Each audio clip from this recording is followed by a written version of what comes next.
हाय beautiful. अरे बबलू, तुम आओ आओ, अंदर आओ।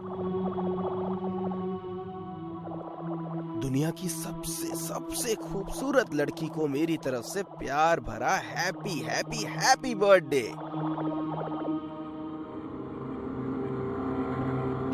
Thank you. वैसे आज तुम कुछ अलग ही मूड में लग रहे हो। अब क्या बताऊं, जब भी मैं तुम्हें देखता हूँ पता नहीं मुझे कुछ हो जाता है। मैं एक अलग ही दुनिया में चला जाता हूँ जहाँ मुझे सिर्फ तुम नजर आती हो। वाह वाह, क्या बात है। ऐसे डायलॉग तो अब तक सिर्फ फिल्मों में ही देखे और सुने थे, जब हीरो हीरोइन से अपने प्यार का इजहार करता है। पर्सनल जिंदगी में पहली बार सुन रही हूँ। बाय द वे, तुम फिल्मों में एक्टिंग करने का प्लान कर रहे हो क्या, या तुम्हें मुझसे प्यार हो गया है? सही पकड़ा तुमने। आज से पहले मैं तुम्हें कभी अपने दिल का हाल कह नहीं पाया। आज मौका मिल ही गया है तो हाँ, मैं तुमसे प्यार करता हूँ और तुमसे शादी करना चाहता हूँ। ओह गॉड, मैं तो बस ऐसे ही बोल पड़ी। और तुम बबलू, देखो, तुम मुझसे प्यार करते हो ये जानकर मैं जितनी सरप्राइज हूँ उतनी ही खुश भी। मैं तुम्हारे प्यार की इज्जत करती हूँ क्योंकि तुम बहुत अच्छे इंसान हो। इत्तेफाक से कल विजय ने भी मुझे प्रपोज किया था और तब मैं बहुत कंफ्यूज थी, क्योंकि सच कहूँ तो मुझे तुम और विजय दोनों अच्छे लगते थे। लेकिन तुम्हारे आने से ठीक पहले मैंने विजय से ही शादी करने का मन बना लिया है और अब मैं उसी से शादी करूंगी। I think I love him. कौन विजय? वो मूर्तिकर? हाँ, वही। कॉन्ग्रेचुलेशंस। Thank you. अरे मैं भी ना, मुझे किसी से मिलना था, भूल ही गया। मैं तुमसे बाद में मिलता हूँ, मुझे अभी वॉल स्ट्रीट जाना होगा। बाय।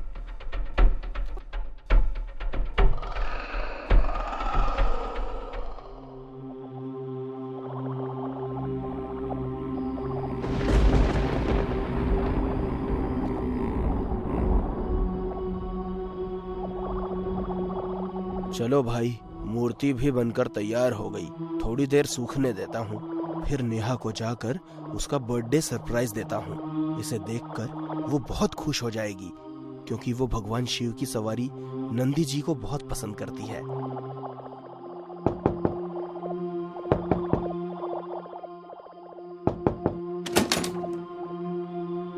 अरे बबलू, तुम? लगता है मौसम खराब होने वाला है, तुम अंदर आ जाओ। मैंने डिस्टर्ब तो नहीं किया ना तुम्हें? कुछ देर पहले आते तो शायद डिस्टर्ब हो जाता, लेकिन अब काम से फ्री हो चुका हूँ। तुम बताओ, इतनी रात को कैसे आना हुआ?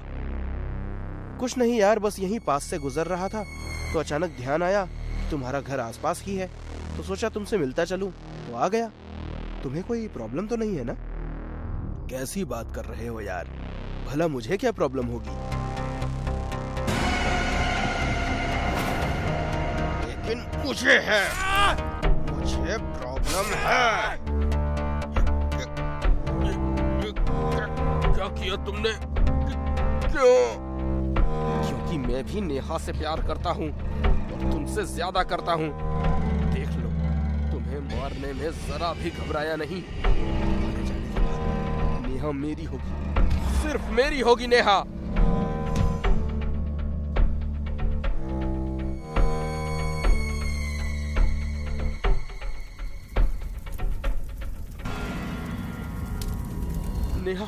नेहा विजय के घर में आग लग गई और विजय। क्या हुआ विजय को? He is dead। वो आग में जल गया नेहा, वो आग में जल गया।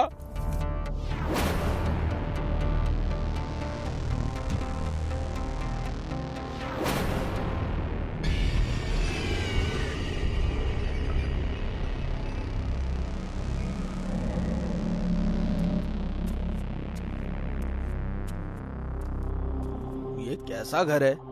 एक भी पैसा नहीं मिला। यहाँ लगता है घर का मालिक बहुत कंजूस है। मूर्तियों के अलावा कुछ भी नजर नहीं आ रहा। खैर कोई नहीं, इन मूर्तियों को ही बेचकर पैसा बना लूंगा। ये वाली मूर्ति तो बहुत खूबसूरत है और सबसे अलग भी।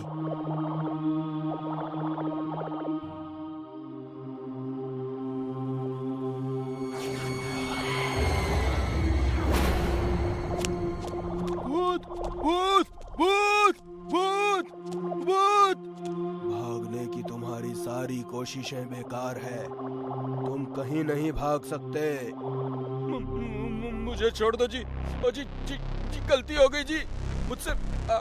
आज के बाद मैं कभी चोरी नहीं करूंगा, कभी नहीं। अगर तुझे जिंदा रहना है तो मेरा एक काम कर दे। ये क्या? मैं तो आपके 100 काम कर दूंगा, बस मुझे छोड़ दो। तो फिर इस मूर्ति को ले जाकर बिजनेसमैन बबलू को दे दो। अगर नहीं दोगे तो मारे जाओगे। आप चिंता मत कीजिए, मैं अभी जाकर दे देता हूँ।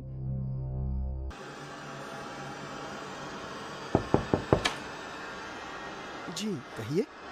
जी मुझे बबलू जी से मिलना है। मैं ही हूँ बबलू, कहिए। बहुत अच्छे सर। सर हमारी कंपनी की तरफ से फोन नंबर के जरिए लकी ड्रॉ करवाया गया था जिसमें आपका नाम आया है, इसलिए आपको बिल्कुल फ्री गिफ्ट दिया जा रहा है। ये रहा। Oh thank you.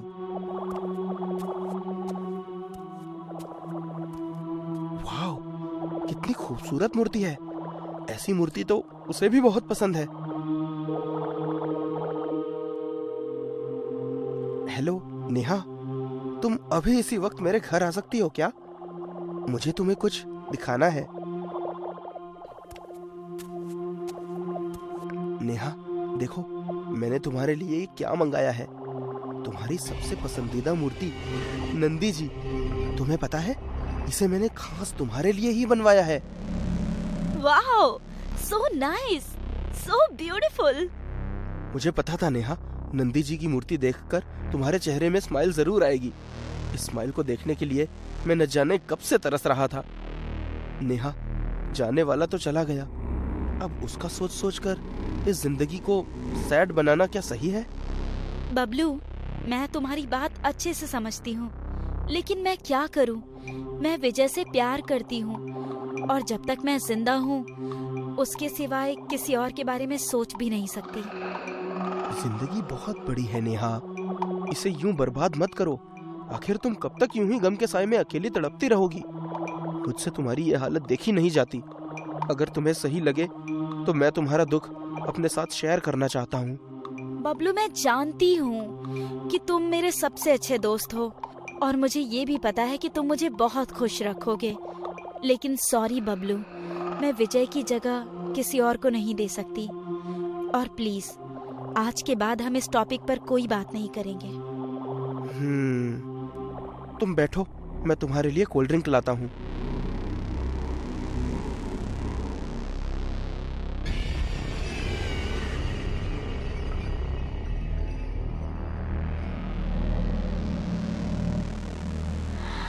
जो चीज मुझे प्यार और प्रार्थना से नहीं मिलती नेहा, उसे मैं साम दाम दंड भेद से हासिल कर लेता हूँ।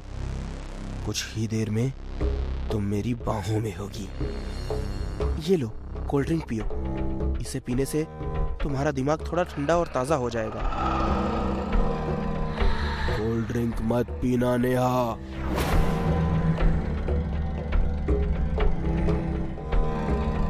कौन है? कौन है? सामने आओ। नेहा, इस बबलू ने तुम्हारे ग्लास में बेहोशी की दवा मिलाई है।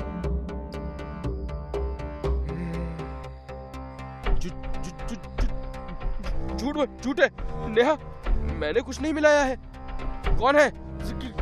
सामने आओ, आओ सामने।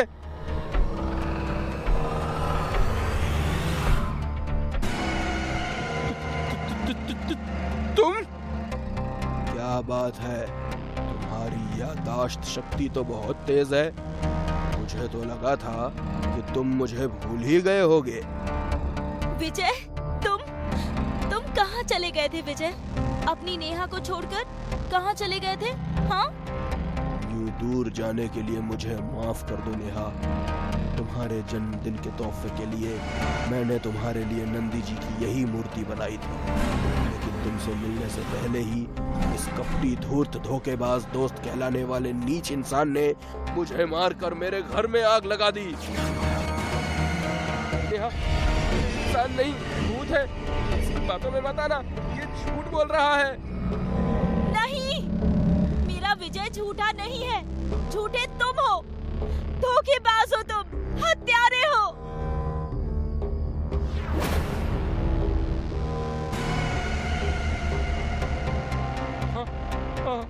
मैं हत्यारा हूँ और हत्यारा मैं तेरी वजह से ही बना हूँ, समझी? मैंने तुझे अपनी जान से ज्यादा प्यार किया है नेहा, लेकिन तुमने मुझे छोड़कर इस 2 टके के मूर्तिकार को चुन लिया। तुमने मुझे न ठुकराया होता, मुझसे शादी कर दी होती तो विजय को मरना नहीं पड़ता, समझी तू? तुमने बनाया है मुझे हत्यारा। विजय, बचाओ मुझे, बचाओ विजय। खबरदार आगे बढ़े तो मैं इसे भी मार दूंगा। चले जाओ यहाँ से, चले जाओ। तू एक आत्मा को धमका रहा है। हंस क्या रहा है? चले जा यहाँ से, तो मैं सच में इसे मार दूंगा। उस दिन तो तूने मुझे धोखे से मार दिया था कमीने, लेकिन आज तू किसी को नहीं मार पाएगा।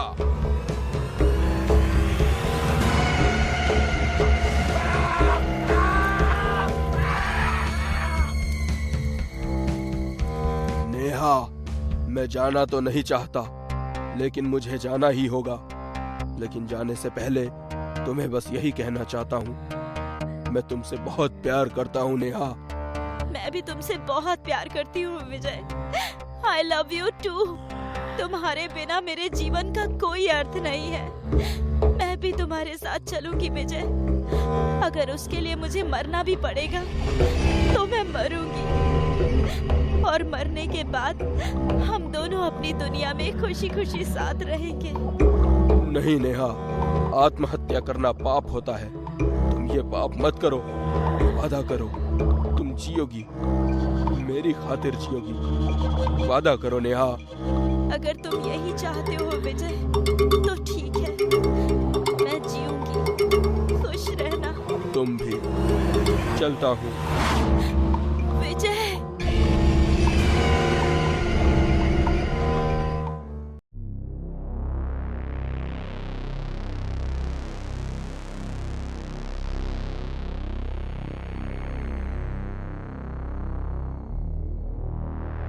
जय हिंद सर। जी सर, पता चला है कि रघु होटल में खाना खाने गए लोगों का कुछ पता नहीं चल रहा है। जी सर। सर मैं अभी वहीं के लिए निकल रहा हूँ। ओके सर, जय हिंद सर। सर, आप लोग यहाँ? क्यों, हम यहाँ नहीं आ सकते? अरे सर, ऐसा नहीं है, ये आप ही का तो होटल है और आपके आने से तो हमारे होटल की रौनक बढ़ गई है। पता चला है कि तुम्हारे होटल में खाना खाने आए लोग गायब हो रहे हैं। अरे सर, ऐसा कुछ नहीं है। हमारे होटल का खाना सबसे सस्ता और स्वादिष्ट होता है, इसलिए आसपास के होटल वालों की बिक्री बंद हो गई है, तो उन्हीं लोगों ने अफवाह उड़ा दी है। जी सर, यहाँ ऐसा कुछ भी हाथ नहीं लगा जिससे ये पता चले कि यहाँ कुछ गड़बड़ है। ठीक है सर, मैं इस पर नजर रखूंगा सर। जय हिंद सर। सुबह से शाम हो गई, आज एक भी ग्राहक नहीं आया है।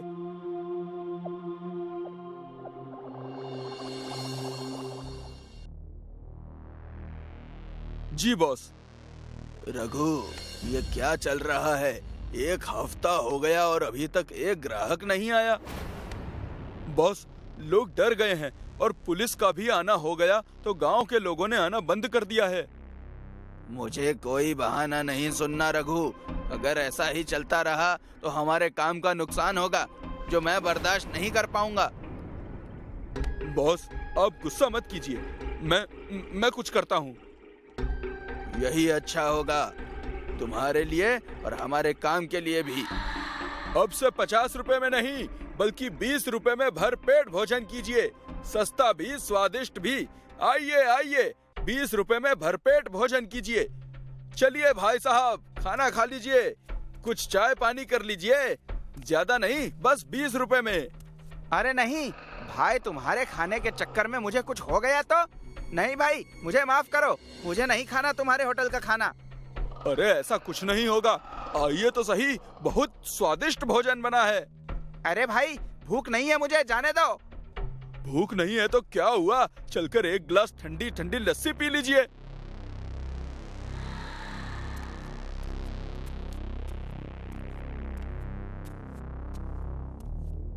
भैया, मेरा नाम भोला है, मैं मुसाफिर हूँ और मुझे बहुत जोर की भूख लगी है। कहीं कुछ खाने को मिल जाए तो मैं अपनी भूख मिटा लूं। अरे आप सही जगह आए हैं। हमारे होटल का खाना सबसे सस्ता भी है और स्वादिष्ट भी। पर भैया मेरे पास तो पैसे नहीं है। अरे कोई बात नहीं, आखिर जरूरत पड़ने पर इंसान ही इंसान के काम ना आए तो वो इंसान ही कैसा। भैया आप बड़े दयालु हैं। अरे ये सब छोड़ो और मेरे साथ चलो। यहीं पास में मेरा होटल है, वहाँ का खाना खाकर आपकी सारी थकावट दूर हो जाएगी।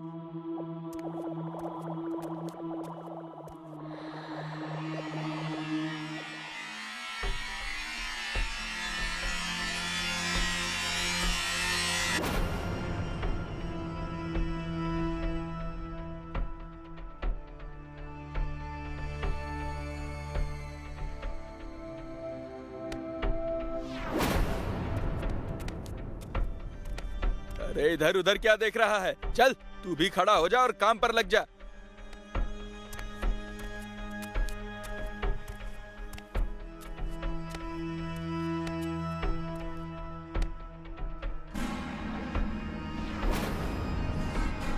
ये सब क्या है? मुझे यहाँ क्यों बांध कर रखा है? तुम यहाँ पर हमारे लिए काम करोगे ताकि हमें और सोना मिल सके। मैं तुम्हारा कोई काम नहीं करूँगा। काम तो तुम्हें करना ही पड़ेगा, वरना बेमौत मार दिए जाओगे।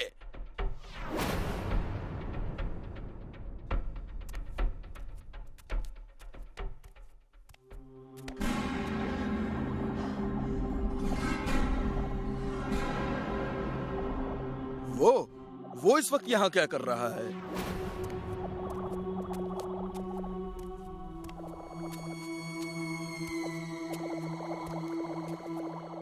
अरे सर आप, अगर कोई काम था तो मुझे बुला लिया होता। अरे नहीं, खाना खाने आया हूँ तुम्हारे होटल का। सर होटल तो बंद हो चुका है, फिर भी देखता हूँ कुछ हो आपके लिए तो।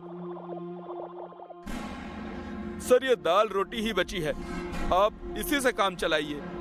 ये आवाज कैसी है? सर वो होटल का इंटीरियर ठीक करा रहा हूँ।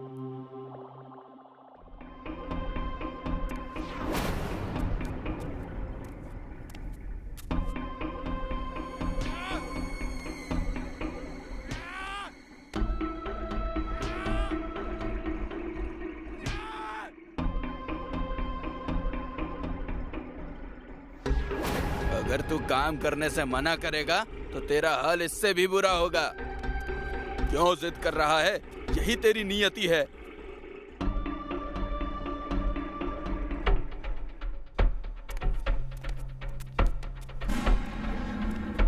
अच्छा, तो ये काम हो रहा है होटल की आड़ में? हाँ, तुम यहाँ कैसे आए? जहाँ मुजरिम होते हैं वहाँ हम जैसे पुलिस ऑफिसर पहुँच ही जाते हैं। खाने में बेहोशी की दवा मिलाकर मासूम लोगों को यहाँ लाते हो गैर कानूनी काम करवाने के लिए।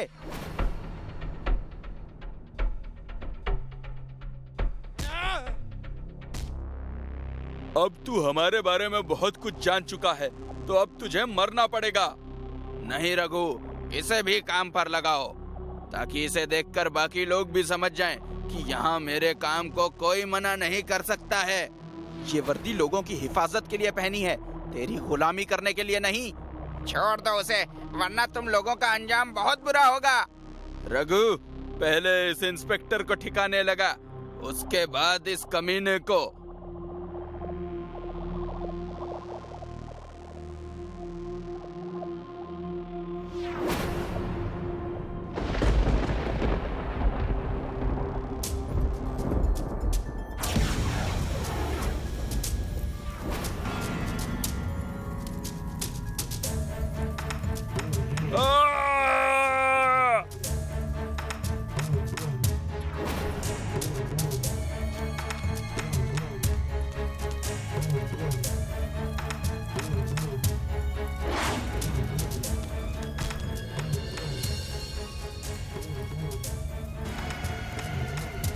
कौन हो तुम? मुझे छोड़ दो।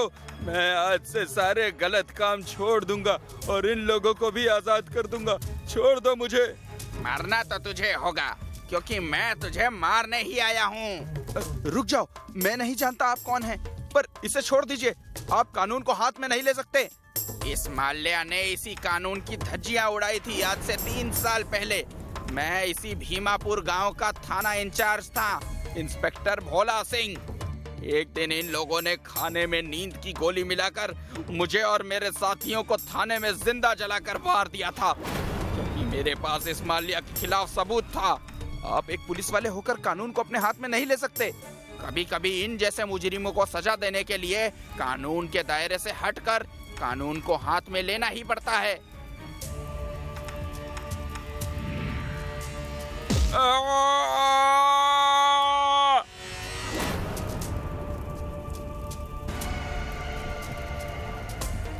डरो मत, अब तुम सब आजाद हो।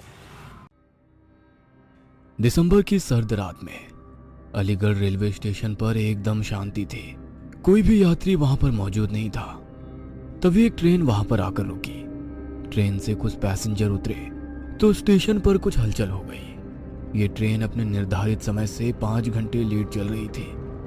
कुछ ही देर में सभी पैसेंजर्स ट्रेन से बाहर निकल आए। स्टेशन पर केवल 2-3 पैसेंजर्स ही बचे थे। उसमें से एक थी साक्षी तिवारी।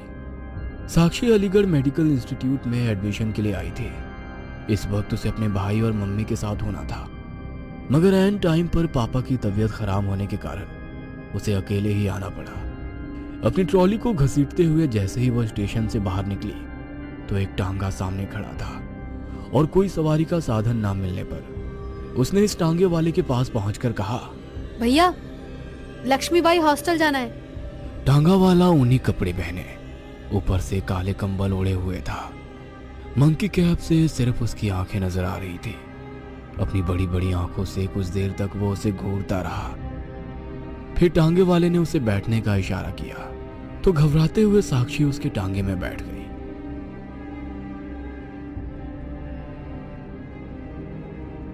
उबड़ खाबड़ सड़कों से होता हुआ वो टांगा शहर से दूर एक पुरानी सी बिल्डिंग के सामने जाकर रुक गया। बिल्डिंग के बाहर कोई वॉचमैन भी मौजूद नहीं था। मैडम जी, आ गया आपका लक्ष्मीबाई हॉस्टल।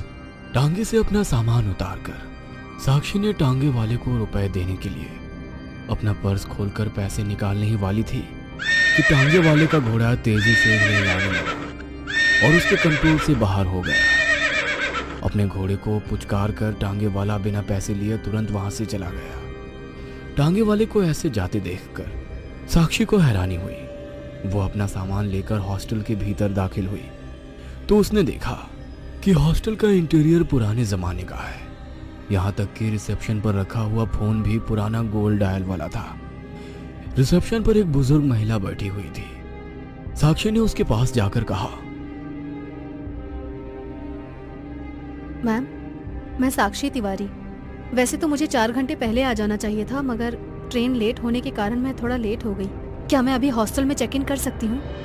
रिसेप्शन पर बैठी बुजुर्ग महिला ने अपनी गर्दन ऊपर उठाकर एक नजर साक्षी की तरफ देखा और फिर उसे रूम नंबर 403 की चाबी दी। इस वक्त हॉस्टल में कोई भी कर्मचारी मौजूद नहीं है, तो तुम्हें अपना सामान खुद लेकर जाना होगा। सीढ़ियों से ऊपर जाकर 4th फ्लोर पर राइट साइड 3rd नंबर का रूम तुम्हारा है। Thank you ma'am. साक्षी अपना सामान लेकर सीढ़ियों से धीरे धीरे ऊपर चढ़ने लगी। उसके फ्लोर पर कुछ ज्यादा ही ठंड थी। वो अपने कमरे के आसपास के कमरों की तरफ देखने लगी। कहीं भी कोई हलचल नहीं थी। पूरा हॉस्टल सुनसान था। साक्षी को थोड़ा सा डर लगने लगा। फिर खुद को ही समझाते हुए बोली, साक्षी मैडम, रात के 12 बज रहे हैं, फिर ऐसी ठंड में कौन अपने कमरे से बाहर नजर आएगा? सुबह सबसे मुलाकात हो जाएगी। खुद से बातें करते हुए साक्षी ने अपने कमरे का दरवाजा खोला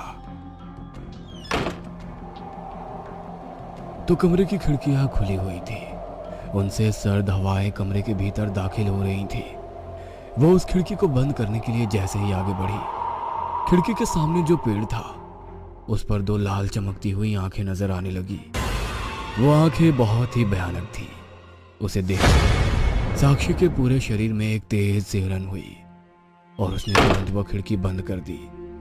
अपना सामान साइड की खाली टेबल पर रखकर अपने बिस्तर को सही करते हुए साक्षी लेटी ही थी कि उसे तेज प्यास लगने लगी। साइड में रखी हुई पानी की बोतल को देखा तो वो खाली थी। ऐसा कैसे हो सकता है? मैंने तो अभी थोड़ी देर पहले ही बोतल बैग से निकाली थी और ये भरी हुई थी, फिर ये खाली कैसे हो गई? चलो नीचे जाकर पानी ढूंढती हूँ। अपनी पानी की खाली बोतल लेकर वो पानी की तलाश में निकलती है तो कॉरिडोर में हल्के पीले से बल्ब जल रहे थे। पानी की तलाश में जैसे ही साक्षी सीढ़ियां उतरकर नीचे जाने लगी, उसे ऐसा लगा कि उसके पीछे कोई सीढ़ियां उतर रहा है। उसने पलटकर देखा तो वहां पर कोई नहीं था। तभी उसे एक धक्का सा लगा और ऐसा लगा जैसे कोई उसके पास से तेजी से गुजरकर नीचे उतर गया हो। जो कॉरिडोर कुछ देर पहले नॉर्मल लग रहा था, अचानक से डरावना लग रहा था। वो डरते हुए नीचे उतरने लगी। पानी की तलाश में वो रिसेप्शन तक पहुंची तो रिसेप्शन पर भी कोई नहीं था। ये हॉस्टल इतना सुनसान क्यों है? ऐसा लग रहा है कि हॉस्टल नहीं बल्कि भूत बंगला है। सब लोग कहाँ हैं? साक्षी खुद से ही बातें कर रही थी। तभी उसे एक कमरे से लड़कियों की शोर शराबे की आवाज आने लगी। वो उस दिशा में बढ़ने लगी। तभी एक लड़की भागती हुई आई और उससे टकरा गई। साक्षी के हाथ की बोतल की पानी जमीन पर गिर गई। उसका पानी फैल गया। साक्षी हैरान थी कि अभी जो बोतल खाली थी उसमें पानी कहां से आया। वो सोच ही रही थी कि उस लड़की ने इसकी बोतल उठाकर दी और बोली, सॉरी। चलो, इस पूरे हॉस्टल में कोई तो नजर आया। मेरा नाम साक्षी तिवारी है। और आपका नाम जानकर क्या करोगी? एक रात की तो मेहमान हो। उस लड़की की बात सुनकर साक्षी को बहुत अजीब लगा, मगर उसने बात को जारी रखने के लिए कहा, मैं अभी इस कॉलेज में नहीं आई हूँ। आप कौन से ईयर में हैं? लड़की उसकी बात का जवाब दिए बिना आगे बढ़ गई तो साक्षी ने उसके कंधे पर हाथ रखकर उसे पीछे से रोकने की कोशिश की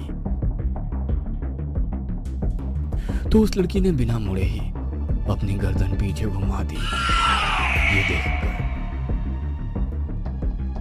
साक्षी चीखते हुए वहां से उस कमरे की ओर भागी जहां से उन लड़कियों की आवाज आ रही थी।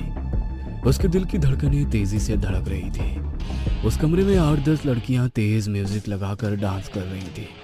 उन्हें देखकर साक्षी की जान में जान आई और उसे लगने लगा कि शायद अभी जो कुछ भी उसके साथ हुआ वो सीनियर का कोई प्रैंक होगा।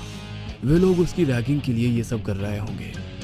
उनसे बात करने की कोशिश करने लगी, मगर वो सभी अपनी मस्ती में इस तरह मग्न थी कि उन्हें अपने आसपास साक्षी के होने का एहसास भी नहीं हुआ। Hello everyone, I'm talking to you all. My name is Sakshi Tiwari and I am new in this hostel. Please don't behave like this. मुझे पता है आप लोग फ्रेशर के साथ थोड़ी मस्ती कर रहे हैं, मगर प्लीज मुझे डर लग रहा है। यहाँ पर मेरे अलावा और कोई फ्रेशर मुझे नजर ही नहीं आ रहा है। Please talk with me. जैसे ही साक्षी ने कहा, एक लड़की ने म्यूजिक सिस्टम की ओर देखा तो म्यूजिक सिस्टम तुरंत बंद हो गया। सबकी आंखें अब साक्षी को ही घूर रही थी। उनकी आंखों की जगह अजीब से गड्ढे थे, जिसे देख साक्षी डर कर पीछे हटने लगी। वे सब लड़कियां अब उसकी ओर बढ़ने लगी। वो डर कर बाहर की तरफ भागने लगी तो अचानक से बाहर का दरवाजा बंद हो गया। वो दरवाजे को ठोक कर उसे खोलने की कोशिश कर रही थी, मगर वो पूरी तरह से जाम था। प्लीज, मैं आप सबको वार्न कर रही हूँ, यदि ये मजाक है तो बहुत ही वाहियात मजाक है। मैं मैनेजमेंट से शिकायत करूंगी। प्लीज मुझे यहाँ से जाने दो, प्लीज। साक्षी का वार्निंग का भी उन लोगों पर कोई असर नहीं था। अभी भी वे लोग उसकी ओर ही बढ़ रही थी। तभी हॉस्टल के लाइट्स के मेन सॉकेट में तेजी से स्पार्किंग होने लगी और एक धमाके के साथ हॉस्टल में आग लग गई। हॉस्टल पुराना इंटीरियर का था और जगह जगह लकड़ी का काम था, इसलिए तुरंत आग फैलने लगी। जैसे ही आग फैल रही थी, सामने खड़ी हुई सारी लड़कियों की शक्लें बदलने लगी। सभी भयानक लाश में बदल चुकी थी। साक्षी उन्हें देखकर अब समझ चुकी थी कि ये सब कुछ प्रैंक नहीं बल्कि कुछ और ही है। उस आग में जलकर साक्षी भी अब उन्हीं लड़कियों में शामिल हो गई। दरअसल 20 साल पहले हॉस्टल में आग लग गई। हॉस्टल पुराना इंटीरियर का था और जगह जगह लकड़ी का काम था, इसलिए तुरंत आग फैलने लगी। जैसे ही आग फैल रही थी, सभी लड़कियों की मौका वारदात पर ही मौत हो गई। उसके बाद यह हॉस्टल की बिल्डिंग बंद कर दी गई और नया लक्ष्मीबाई हॉस्टल बना दिया गया। मगर हर साल आज के दिन ही इस हॉस्टल में वो रात का मंजर खुद को दोहराता है।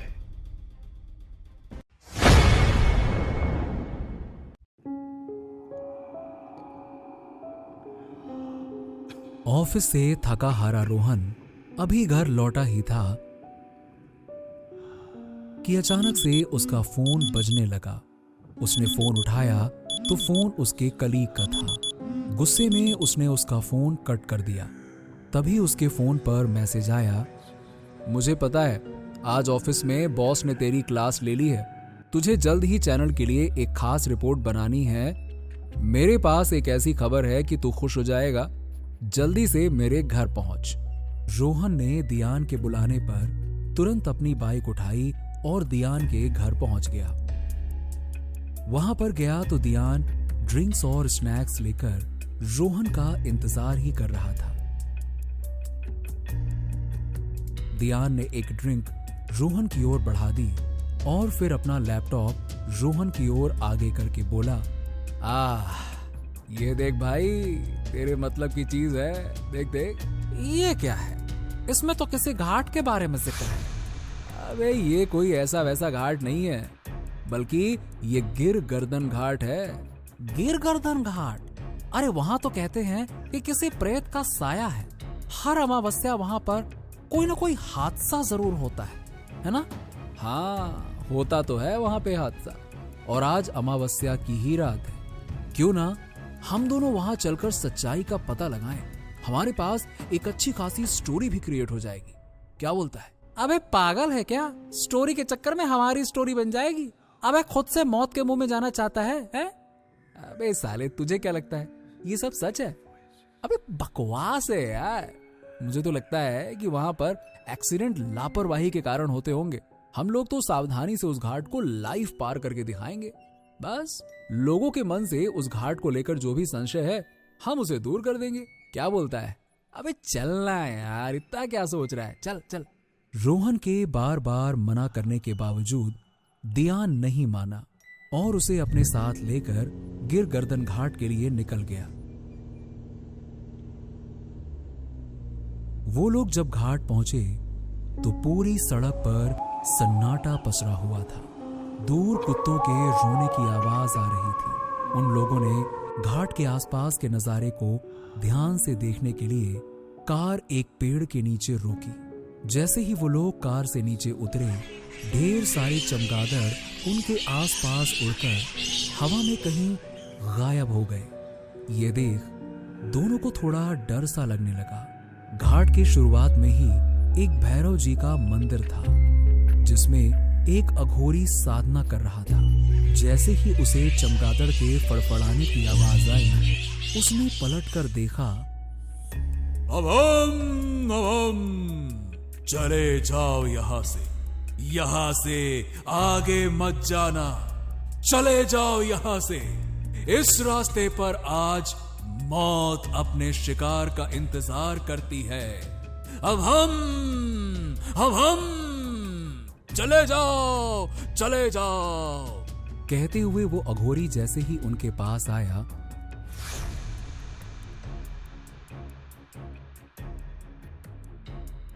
अरे कुछ भी अनाप शनाप बोले जा रहे हैं। रोहन, वो देखो, वो इस घाट के ऊपरी छोर पर कुछ लोग नजर आ रहे हैं। देखो। कहते हुए दियान ने रोहन को लाइव जाने का इशारा किया।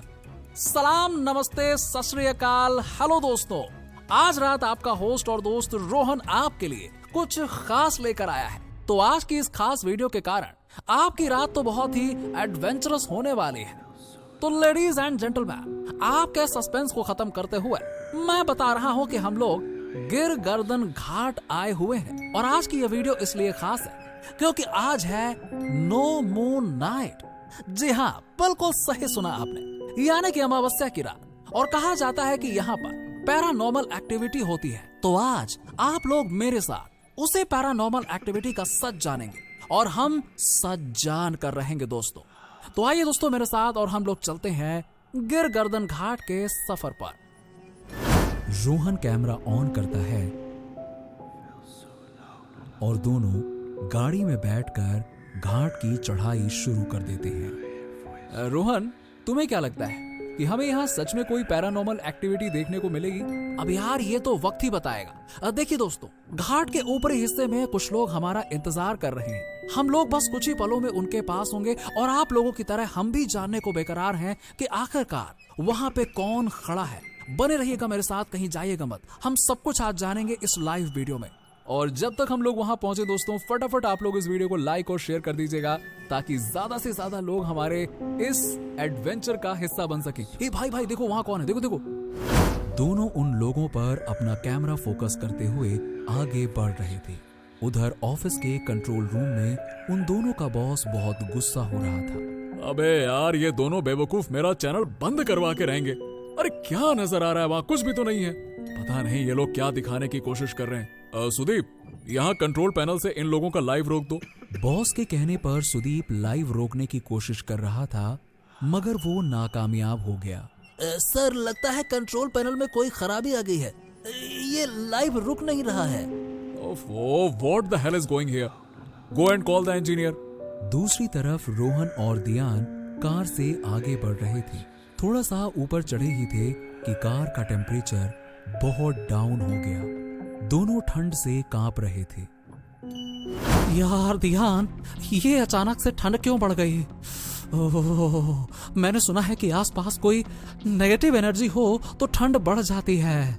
हाँ, ठंड तो है, लेकिन प्लीज यार रोहन, बकवास मत करो। मौसम ठंड का है तो ठंड तो लगेगी ना। तभी कार की डिग्गी पर कुछ गिरने की आवाज आई। दियान ने अपनी कार का बैक व्यू मिरर एडजस्ट किया तो डिग्गी पर एक अजीब सा इंसान बैठा हुआ था। दियान उसे देखकर डर गया। वो रोहन को इशारे से उसकी ओर कैमरा करने के लिए कह रहा था, मगर रोहन तो वहां पर था ही नहीं। हैं? रोहन, तुम कहां चले गए? रोहन, रोहन! दियान डरते हुए कार से नीचे उतरकर रोहन को आवाज दे रहा था। तभी उसका फोन बजा। फोन उसके बॉस का था। अरे ये सब क्या बकवास लगा रखी तुमने? अभी अपना लाइव बंद करो। सर, आपको बकवास लग रहा है, मगर यहाँ रोहन गायब हो गया है। अभी आपने देखा लाइव में कि वो मेरे साथ था, मगर अचानक से कहीं चला गया, कहीं गायब हो गया वो। अच्छा, गायब हो गया। क्या तुमने ज्यादा पी ली है क्या? अरे रोहन वहीं कार में बैठा हुआ है और तुम उसे रिकॉर्ड कर रहे हो। लाइव में साफ नजर आ रहा है। ये क्या लगा रखा है?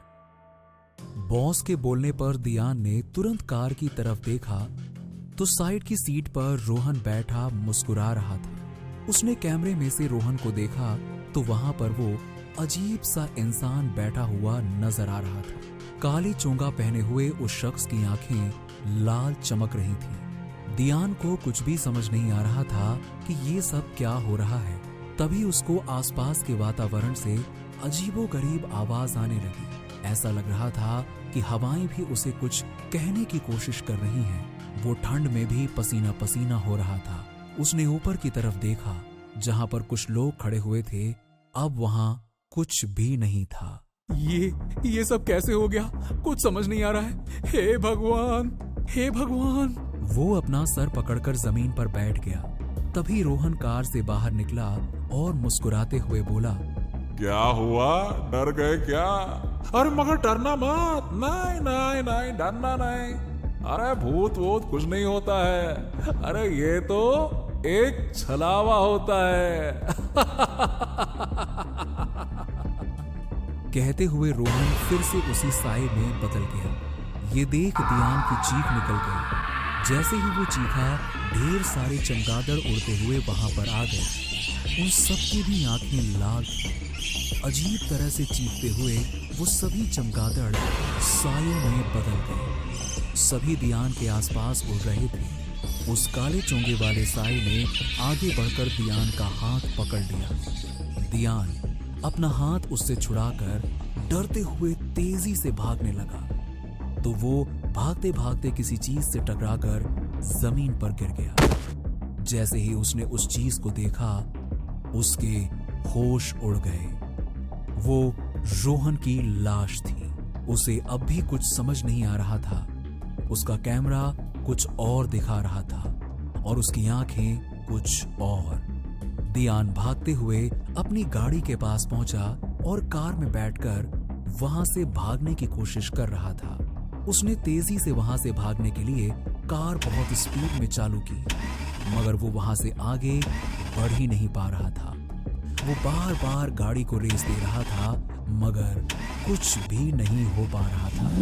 तभी अचानक एक झटके से गाड़ी चलने लगी और गाड़ी पर से उसका कंट्रोल खत्म हो गया। गाड़ी जाकर सीधा खाई में गिर गई। अगले दिन जब गाड़ी टो करके निकाली गई तो गाड़ी के अंदर से रोहन और दियान दोनों की ही लाश थी। दियान और रोहन गिर गर्दन घाट का राज उठाने के लिए गए थे, मगर खुद ही राज बनकर रह गए।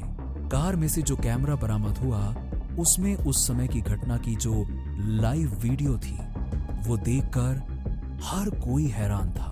न्यूज कंपनी ने रातों रात बहुत पैसा कमाया था, क्योंकि इन लोगों का वो लाइव वीडियो तो नहीं बल्कि कैमरे में दर्ज उस घटना की वीडियो को बहुत से लोगों ने देखा, और ये उस साल का सबसे वायरल वीडियो था। सुनो, कान इधर लाओ। यदि गिर गर्दन घाट में आप भी अपना कोई वीडियो वायरल करना चाहते हैं, आ जाओ, इंतजार है आपका।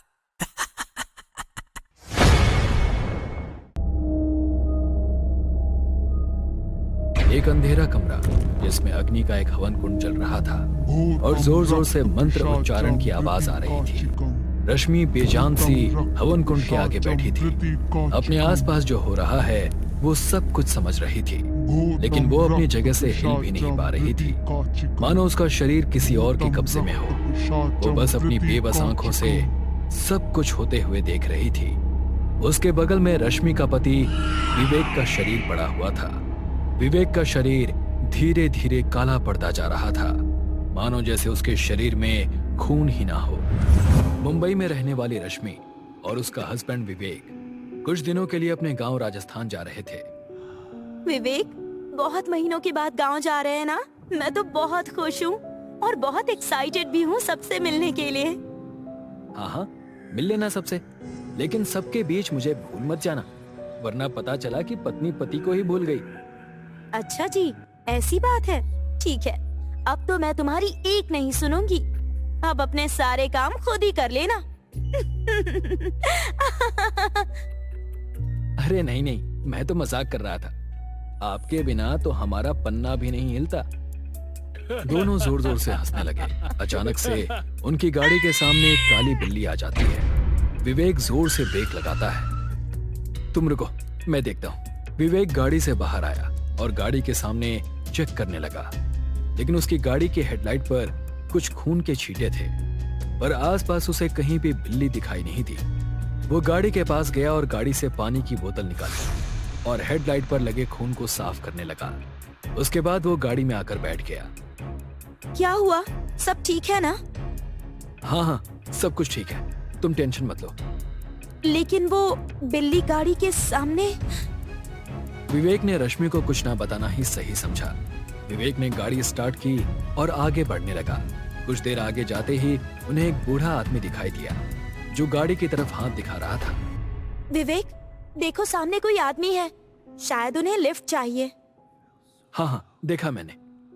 क्या हुआ दादाजी, कहाँ जाना है आपको? बेटा, बस यहीं पास में ही मेरा घर है। तुम्हें अगर कोई परेशानी ना हो तो क्या तुम मुझे घर तक छोड़ सकते हो? तुम्हारा मुझ पर बड़ा एहसान होगा। अरे एहसान कैसा, आप बैठ जाइए। बूढ़ा आदमी गाड़ी में बैठ गया। विवेक गाड़ी चलाने लगा और बूढ़े आदमी से बात करने लगा। वैसे दादाजी, इतनी रात को आप इस सुनसान जगह पर क्या कर रहे थे?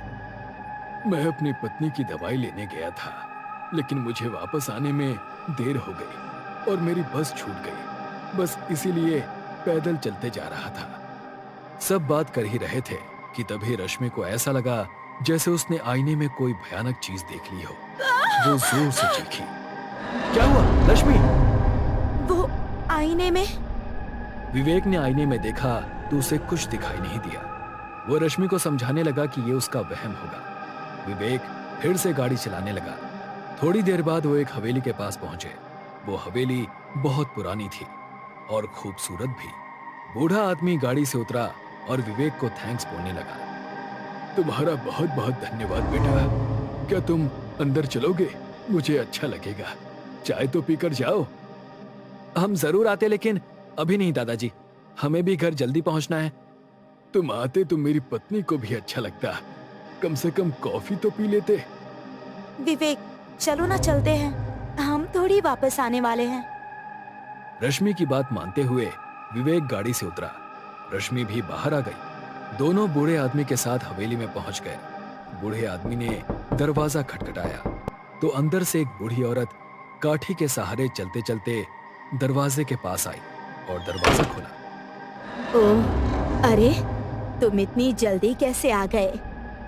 अरे ये दोनों मिल गए तो इनसे मदद मांगी। अरे आओ आओ बेटा, अंदर आ जाओ। रश्मि और विवेक हवेली के अंदर गए और सोफे पर बैठ गए। वैसे दादाजी, आपकी हवेली तो बहुत अच्छी है। हाँ, ये हमारी पुरखों की हवेली है। कम से कम 300 साल पुरानी है ये। क्या हम हवेली को घूमकर देख सकते हैं? हाँ हाँ बेटा, देख लो, तब तक कॉफी भी बन जाएगी। रश्मि और विवेक हवेली घूमने लगे। घूमते घूमते रश्मि एक कमरे में पहुंची। कमरे में अंधेरा था। रश्मि ने लाइट ऑन की तो देखा कि कमरे का सारा सामान सफेद कपड़ों से ढका हुआ है। रश्मि अंदर गई। उसने पीछे देखा तो विवेक वहां नहीं था। उसने विवेक को आवाज लगाई। विवेक, विवेक, कहाँ चले गए तुम? रश्मि को लगा कि विवेक किसी और कमरे में गया होगा। रश्मि कमरे में घूम ही रही थी कि एक बिल्ली ने ऊपर से छलांग लगाई। उसकी आवाज से रश्मि डर गई। उसने पीछे देखा तो बिल्ली भागती हुई कमरे से बाहर गई। तभी रश्मि को ऐसा लगा जैसे उसे कोई बुला रहा हो। रश्मि, रश्मि। रश्मि उस आवाज की ओर बढ़ी। उसने अपना हाथ उठाया और सामने वाला एक सफेद कपड़ा खींचा तो उसे एक आईना दिखाई दिया। वो धीरे धीरे आईने की तरफ बढ़ी। अचानक उसे एक भयानक चेहरा आईने में दिखाई दिया और आईने के पीछे से 2 हाथ बाहर आए और रश्मि की तरफ बढ़ने लगे, मानो वो उसे पकड़ना चाहते हो। डर के मारे रश्मि जोर से चिल्लाई। रश्मि की आवाज सुनकर विवेक कमरे की ओर भागा। वो रश्मि के पास गया। क्या हुआ तुम्हें? तुम चीखी क्यों? वो आईने में। आईने में क्या रश्मि? वहां तो कुछ भी नहीं है। वहां कोई था विवेक, मैंने देखा था। लगता है आज तुम्हें कुछ ज्यादा ही भ्रम हो रहा है। पहले गाड़ी में और अब यहाँ। चलो नीचे चलो, बहुत घूम लिया। रश्मि और विवेक दोनों नीचे गए। बूढ़ी औरत दोनों के लिए कॉफी लेकर आई। अरे आओ बेटा, देख लिया घर, अब कॉफी पी लो। बूढ़ी औरत ने रश्मि और विवेक को कॉफी दी। दोनों ने ही कॉफी पी और वापस घर जाने के लिए निकल पड़े। अच्छा दादाजी, दादी जी, हम निकलते हैं। आप दोनों से मिलकर बहुत अच्छा लगा। विवेक और रश्मि निकलने ही वाले थे कि अचानक दोनों को चक्कर आने लगा। विवेक, ये क्या हो रहा है? मुझे चक्कर क्यों आ रहे हैं? रश्मि, मुझे भी कुछ दिखाई नहीं दे रहा है। सब धुंधला होता जा रहा है। इससे पहले कि दोनों कुछ समझ पाते, विवेक बेहोश होकर नीचे गिर गया और रश्मि वहीं एक पुतले की तरह खड़ी रही। बूढ़ा आदमी और औरत दोनों को अपने हवेली के एक अंधेरे कमरे में लेकर गए।